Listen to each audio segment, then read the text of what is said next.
Okey, seterusnya ada jadual. Muka surat seterusnya ada jadual yang mana kita lihat had bawah. Okey. Lepas tu had atas adalah had atas. Yang mana kalau kita nak cari selang kelas, kita lihat 1 dengan 2 ni, kita lihat di bawah ni. 3 tolak 1 adalah 2 selang kelas. Di tengah pula kita tambahkan keduanya ini. Okey, bahagi 2 dapat 1.5. Sempadan bawah, yang saya cakap tadi kita tambah kosong, dia tambahkan. 1 ni sebenarnya dekat atas selang kelas tu adalah kosong. Yang mana kosong tu kita tak tulis. Had dia adalah kosong, kosong. Jadi sebelum 1 adalah kosong, iaitu kosong tambah 1. Okey. Lepas tu sekarang ni kita nampak, dia nak dapatkan sepadan atas, sepadan bawah, awak tambah tolak 0.5. Senang cakap 1 ni kamu tolak 0.5. So dapat 0.5. 3 pun awak tolak paling mudah 0.5. 5 pun sama tolak 0.5. 7 pun sama tolak 0.5. And then sempadan atas kita tambah sempadan yang ini. Tengok ni. Kita tambah 0.5. Okey. Yang ini pun kita tambah 0.5. 6 kita tambah 0.5. Sempadan atas dia. Had atas tambah 0.5. Bermaksud tu dapat sempadan bawah. Had bawah tadi kita tambah 0.5. Had atas pun tambah 0.5. Okey, kita cuba buat latihan. Okay, latihan yang pertama. Okey, had bawah, had atas. Kita dapatkan selang kelas, tak ada masalah. Okey, selang kelas kita yang mana? So, kita ambil 2 yang ini. Okey. So, kamu akan dapat 156 tolak 151, maka selang kelas kita adalah 4. 1 markah di situ. Kena tunjukkan.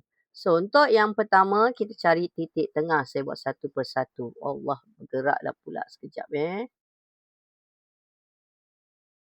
Okey, so tadi saya dah kata kita tulis je lah. 151, 156, 161, 166, 171.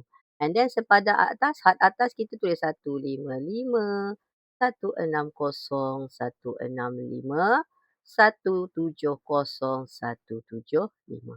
Okey, untuk dapat titik tengah, macam tadilah kita tambahkan.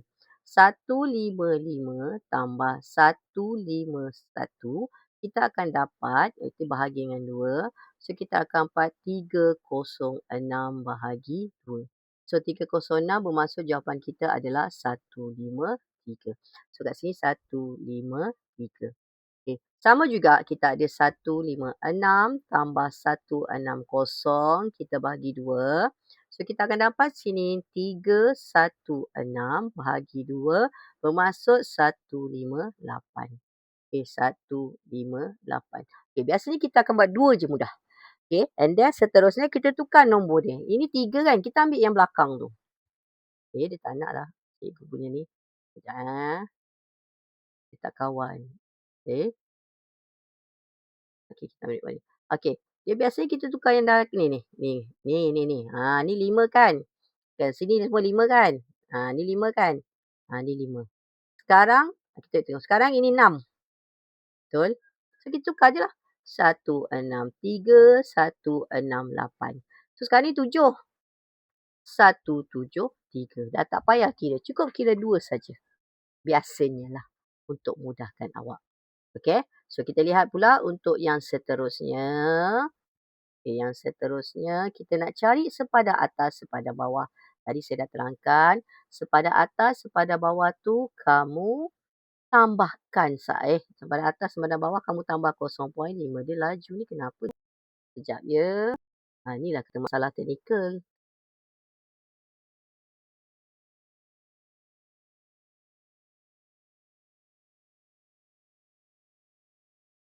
Okey. Sempadan atas tadi saya kata apa? Sempadan atas tadi apa? Yang depan ni tolak 0.5. So, kita akan dapat 150.5. So, ni kita akan dapat 155.5. Yang depan, yang depan semua ni. Tolak 0.5. 160.5, 165.5, 170.5. Untuk sempadan atas pula, sempadan atas, bismillahirrahmanirrahim. Dengan sabar, bapa tenang. Sempadan atas tadi saya kata tambah 0.5. Betul So kita ambil sempadan atas kita tambah 0.5. 55, 5.5, 160.5, 165.5. Lepas tu kita ada 170.5 dan seterusnya 175.5. Itu untuk sempadan atas dan sempadan bawah. Lepas ni kita lihat kekerapan longgokan. Kekerapan longgokan. Kekerapan longgokan ni kita tambah yang ni F ni adalah E ni ingat jumlah. Ni maksud dia jumlah hasil tambah. Hasil tambah maksudnya 4 tambah 7 tambah 6 tambah 10 tambah 3. So kita dapat di sini 30. Kekerapan longgokan pula berbeza. Kekerapan longgokan ni sebenarnya kita tambah yang ni. Ini kita tambah. Kita tambah dapat berapa? 4 kita masuklah. Yang first ada 4. Untuk yang kedua ni kita tambah, kita akan dapat 11. Tetapi untuk seterusnya, sekejap saya ambil warna lain. Nampak perbezaan. Untuk seterusnya, 11 ni kita kena tambah dengan 6. Jadi kita ada 17. Lepas tu 17 kita tambah dengan 10. Kita ada 27. 27 kita tambah dengan 3. So kita ada 30. Maksudnya jawapan 30 dengan jawapan jumlah mesti sama. Itu maksud dia. So maka lengkaplah jadual kita. Boleh faham kekerapan longgokan tu apa dan seterusnya.